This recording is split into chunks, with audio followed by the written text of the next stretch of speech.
Hi everybody, Elizabeth here with Country Peony, and welcome to episode 34 of Coffee and Crafting. I'm so happy to have you here.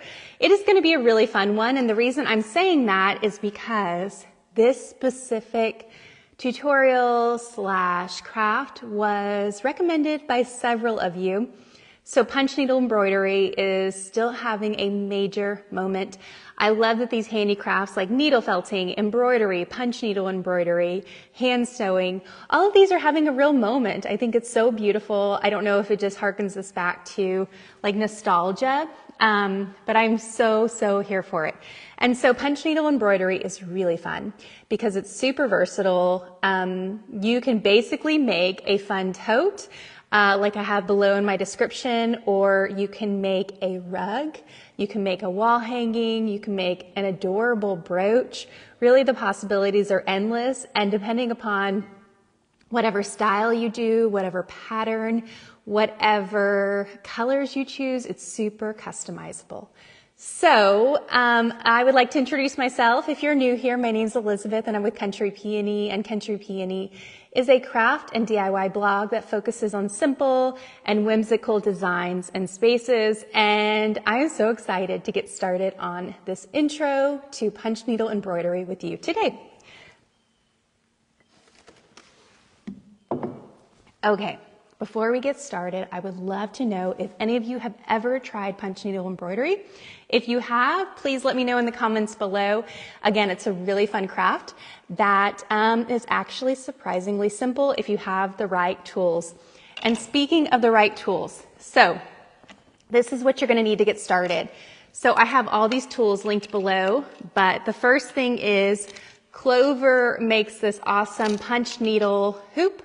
And the reason why I love it, and it's perfect for punch needle because it has some depth to it so that you do not injure your working surface.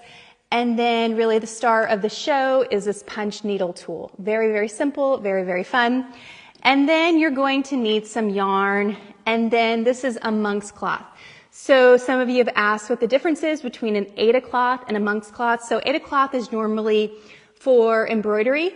Monk's cloth is also an open weave, but it's a little bit softer, it's a little bit more pliable, and I personally prefer to use monk's cloth when I'm doing punch needle because it's a little bit more forgiving when you put this massive needle through the cloth.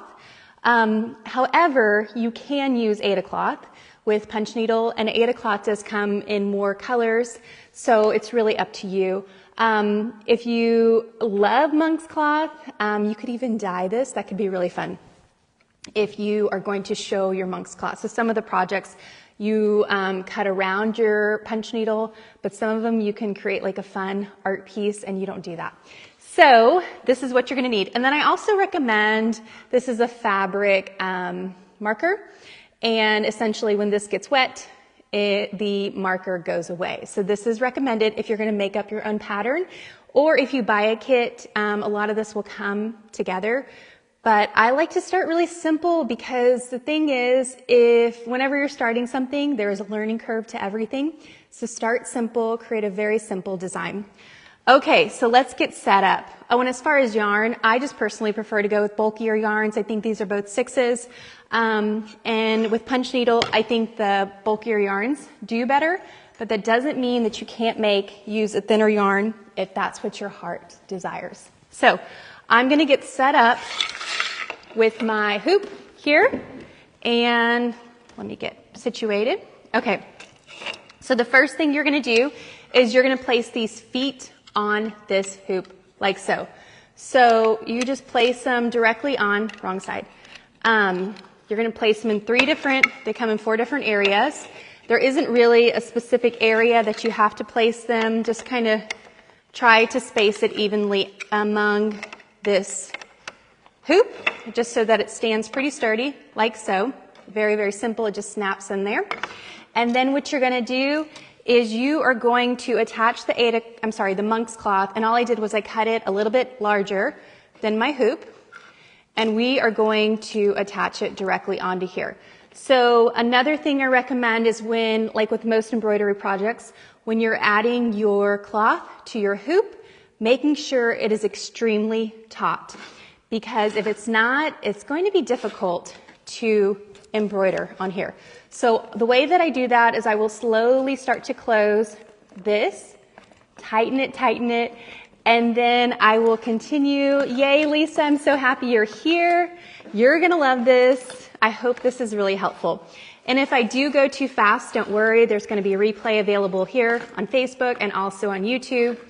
And in the description below, I've got a pretty good tutorial with my tote bag punch needle. So the basics like setting this up, threading your punch needle tool, those are all covered on there. But if you have any questions, my messages are always open and I'm happy to answer them for you. So this process, you just have to make sure it's super taut on your monk's cloth. So many times I've done punch needle and it just wasn't working. It's because my monk's cloth was not tight enough. You want it to be really tight because you're going to be putting a lot of pressure on the inside of this and just making sure that it stays put. Okay, I think that's good. So it's got a nice bounce to it, so we should be good there. So we're going to set that aside, and now we are going to thread the punch needle tool, okay? And before we do that, Clover's comes with these 2 notches, as you can see here, and that really just determines how deep you want your needle to go through. Honestly, I normally stick with 2 for mine, and then I put my rubber stopper here, and that's really just to kind of hold it in place. But it's up to you. You can do whatever you want, kind of play with it, test it. It isn't a real science, so again, just play with it, see what works for you. Okay, so I'm going to start this project with, let's do this fun yellow, mustard yellow. I love mustard yellow, especially with all my pinks. So with your punch needle tool, it comes with this tapestry needle, this big needle right here. And what you're going to do is you're going to place the yarn through the needle, backing, okay, this thread that's attached to it. And then you're going to go from the back of the punch needle. So the bottom, there's a hole here. You're going to go from the bottom and you're just going to bring it through the top, like so. And you're going to pull it until it goes all the way through, as you can see here. And now to attach it to your needle, we're going to do the same thing. We're going to loop it once more through the back. And then we are going to come from the back. You see there's 2 parts. There's a front area and then the back. And we're going to place the needle through the front. And then we're going to pull it. And there you have it. It is attached. Honestly, this is probably the hardest part, I think. And then the next thing is you're going to have your yarn. I highly recommend setting up an area where your yarn can just freely move. You do not want any tension on your yarn because then your needle cannot go through. So just making sure it has movement. So honestly, I normally just put mine on the ground and let it roll, okay? So we've got our needle ready to go. We've got our hoop ready to go. The next thing is to come up with the design. So honestly, I keep my designs very simple, but you can have so much fun with it. You can do so many different colors, but for today's purposes, we're just gonna make a very simple heart, okay? So I'm just gonna freehand a really cute heart onto this, just to make it very simple. I'm gonna stand up for this so I can see it a little bit better. And very simple, I'm not gonna overthink this. Should be really fun. Okay, so I've got my heart, and then I'm going to put a cute little circle around it, because I want to turn this into eventually a patch or like a fun brooch. Okay, so let me show you what I did. I just created a very simple heart. It's not perfect, but it's just a really fun heart. And honestly, I like the fact that it's not perfect because when I am adding the punch needle to it, it's going to look a little quirky and handmade, which is what I'm after, okay? But you can use a stencil, you can use all kinds of things if you want a little bit more exact. Okay, so we've got our yarn, it's free-flowing, ready to go. Now we're going to start punch needling, okay? So I've got a pretty big tail. That's totally fine. You're going to be trimming it as you go. So the first thing is, again, you need to make sure that it's nice and loose. is I like to start on the edge and kind of work my way in when I'm doing projects, but it's really up to you. And we are just going to push it all the way down and then carefully pull it up, okay? And then push it all the way down. And with this first one, I like to hold it in place because the biggest learning curve, other than learning how to do your needle, is sometimes the yarn will pull through with the first one. So I try to hold it. I kind of just give it a little bit of room, and then you just keep going. And if you do mess up, all you need to do is pull it, okay? So I messed up there because it came through. So all I'm going to do is pull it, and then you kind of loosen it back, and it's brand new. Okay, so let me show you that again. We're just going to go all the way down with it. Okay. And then I'm going to hold it in place because I don't want it to pull through. And then I'm going to come through the next one. I'm going to hold that one in place. And then eventually when it's a little bit more secure, you can let it go. Okay? So I think I'm at a good process where I can kind of let those first ones go. And you can see now I'm just punch needling. All I'm doing is I am going very carefully, but very intensely up and down, and I'm just going straight into it. And the key here is you want to make sure that your needle is all going in the same direction. And so if you have to rotate this as you go, so be it. Do that. And so you're just going to keep doing that, as you can see. And this one came up, which I'm not crazy about. So again, I'm just going to pull that out. Let's just start it over. And it is a learning curve. It's really, I'm just want to show you that it's okay to kind of play with it and get started. Another way that I've seen people get started is when they punch it through. So I just punched it through. They actually pull that yarn through, so you don't have to worry about it at the beginning. I think that's a really good beginner-friendly option.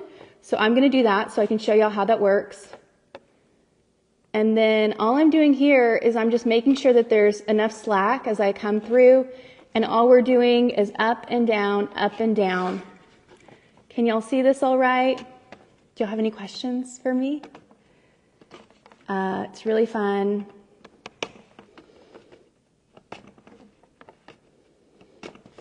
Okay, and I'm just going to keep going.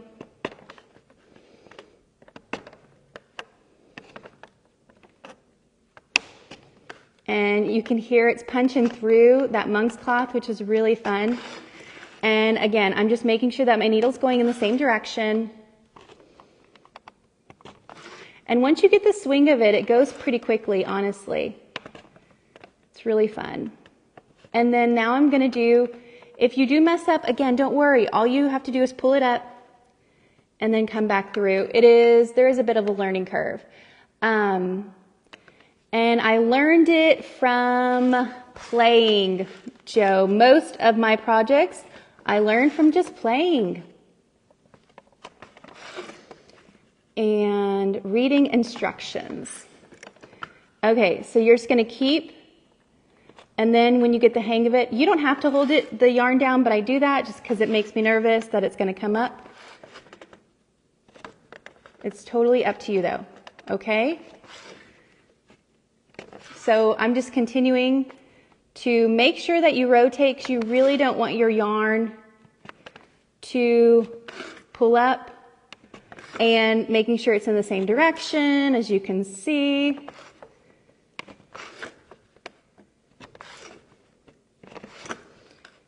And so there are two different sides to this punch needle.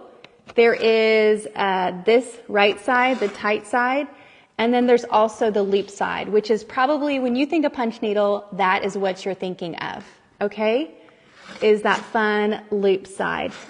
Gives it that fun, quirky feel. And now all I'm doing is just making sure that all of my areas are connected. There's no gaps in here. And you can just kind of go back over some of that, making sure there's no gaps. It's really up to you. Again, there's really no rules other than it being punched down and having fun. okay?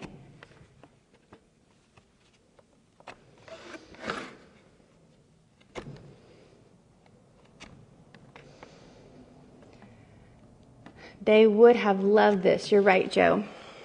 Okay.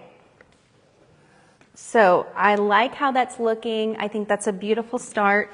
We've got, I'm going to cut it so you can see. Let's see what this side looks like.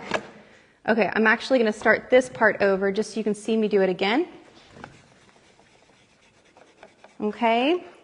And we're going to try it with a different thread this time so you can see what it looks like. But it's very, very simple. All you do is pull it apart. Okay?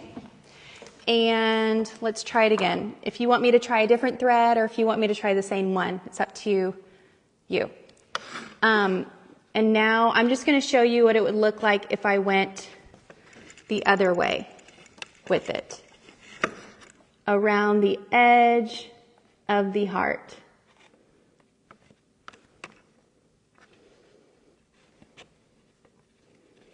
Some of these are wanting to come through, which is fine. Again, just take your time with this process. Just have fun with it. Don't overthink it. You'll get the hang of it.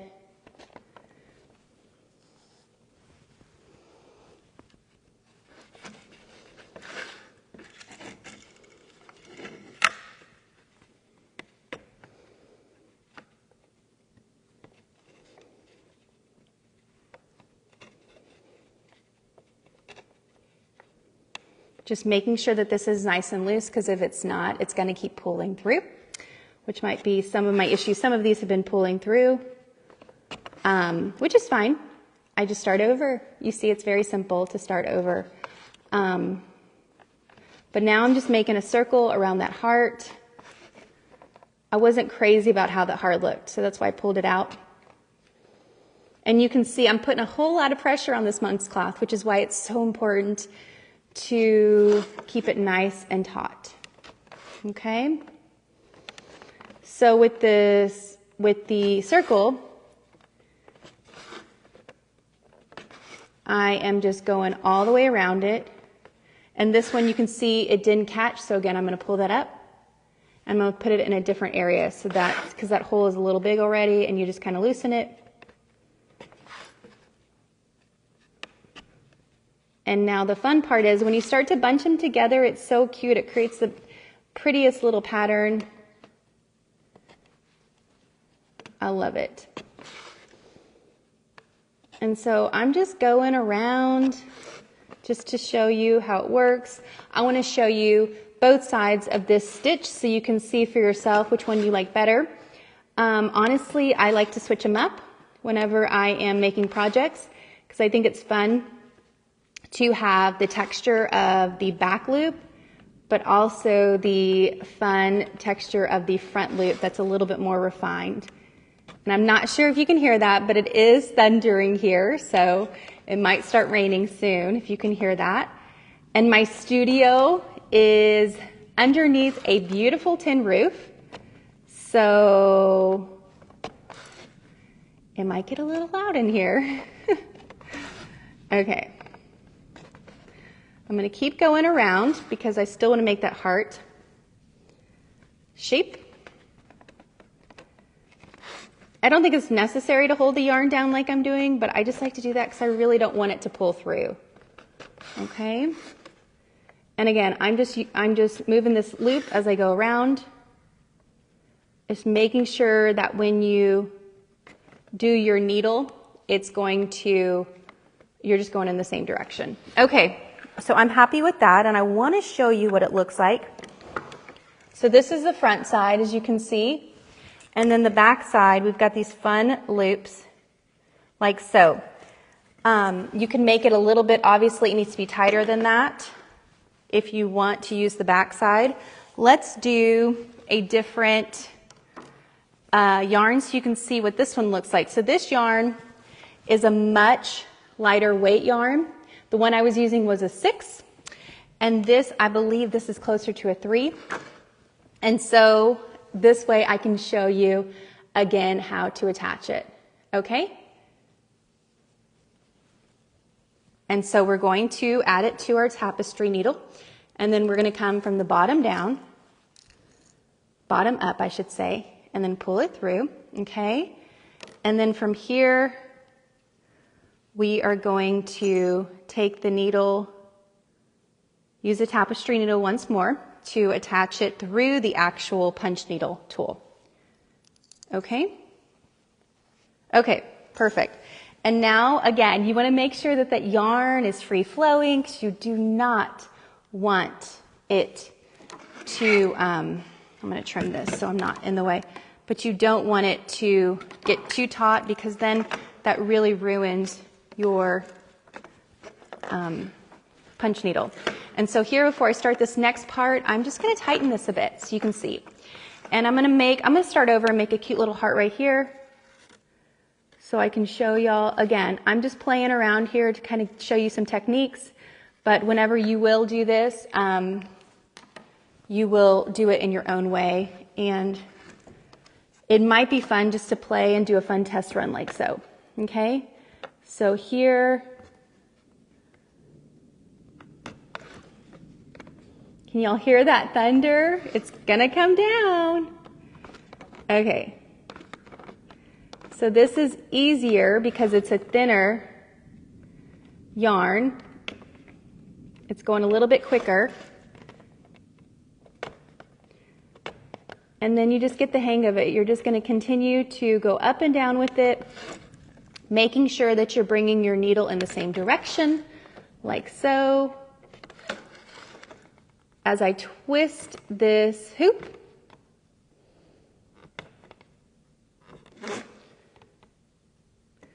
and I have been wanting to do a large scale project for a long time with rugs or something like that. I think that could be so cool, punch needle rugs. I just know that that would take a really long time, but why not? That could be really fun. Okay. Right now I'll stick to some simple projects. So as you can see, I'm just going all the way around. I would recommend starting, I'd mentioned I like to do bulkier yarns. It's just because that's personally what I have most of, but I would recommend starting with this smaller, thinner yarn. Okay? Because it's a little bit easier, it's a little bit more forgiving, and you can see I'm going a little bit quicker with it. I don't know if y'all can see that all right. And if you'll have any questions, please feel free to message me, or you can always email me at elizabeth@countrypeony.com. My inbox is always open to any of these questions because ultimately I just want you to get started and to have fun with it. Okay, we are getting there. It's looking really good. It's looking really cute. Uh-oh, I backtracked. I'm not supposed to do that. I need to start a new hole. Then if I'm going to come around, I've got to go this way. It's getting a little taut. It's not wanting to stay down. Okay. Beautiful. It's looking so pretty. Okay. Now, I'm going to pull it out, and I can kind of show you how it looks with the smaller one versus the bigger one. And whenever you finish an end, all you do is you're going to cut it like so, and then you're going to add the some fabric glue to it. But you can see here is the thicker yarn, and here is the smaller yarn. Okay? And the smaller yarn, you can see, for the thicker one, I just need it to bunch them together a little bit more, but you can see this really beautiful fuzzy look, which is probably what you're familiar with. Now, some people, they do that. Again, they do a variation of the two. But let me just show you, here were some different test runs that I did with some different yarns, with different back sides. So this is the fluffy side with the thicker yarn. This is the front side. And then here is a longer loop. So what I did was I took the bottom one off, and so that gave me a longer loop. And then again, same thing, the opposite side. So this is what this side looks like, and then here's a flat weave of it. And so the reason why this one isn't showing as much is because I need it to get closer to it. But you can see this one achieved a beautiful look with the back side. And so finishing this off, all you're going to do is you are going to take it off of the embroidery hoop, And then you're gonna trim around the edges. So like if you just wanted the heart, you could trim around that. And let me actually show you how to do that. And then you're gonna take some fabric glue and you are going to just kind of clean up those ends a little bit so that they don't fray and that they stay in place. I put it on there really tight because I did not want this cloth to come off. Okay. Maybe one more. This hoop does a really good job. Okay, so what you can do, and I'm actually going to cut it on this side because I don't want to ruin that. You can cut it really close to the edge if you want, if you don't have like a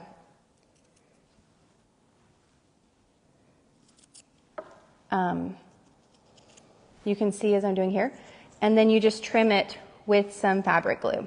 Simple as that. Very, very cute. Really cute little heart that you've got there, or this side also creates a cute heart. Now I needed to finish this up. I needed to put some fabric glue on it, but you get the idea. Again, if you have any questions, please let me know. All the details are on the blog post that I have linked below for my tote, but I hope this kind of gets you started with punch needle embroidery. Again, it's like everything. You just play with it, learn what yarn you like. Some yarn is softer, like this is a really soft yarn, so sometimes it pulls through, whereas the yarn that I was just using, it's got more of a texture to it, so it doesn't pull through as easily. Just play with it and have fun. But the process itself is generally simple. You just need to make sure that you're going up and down in the same direction with your needle and to create a fun pattern. And then you can just play with what sizes you like, whether or not you like your stitches to be flat, like so, or if you like them a little bit more bulky like that, and you use the back side. So I hope this was helpful to get you started on your punch needle embroidery journey. If you have any more questions, please let me know. And thank you so much for watching episode 34 of Coffee and Crafting. I cannot wait to see you here next Monday at noon Central Standard Time for another episode of Coffee and Crafting. I hope you'll have a beautiful Monday, and I'll talk to you soon. Thank you.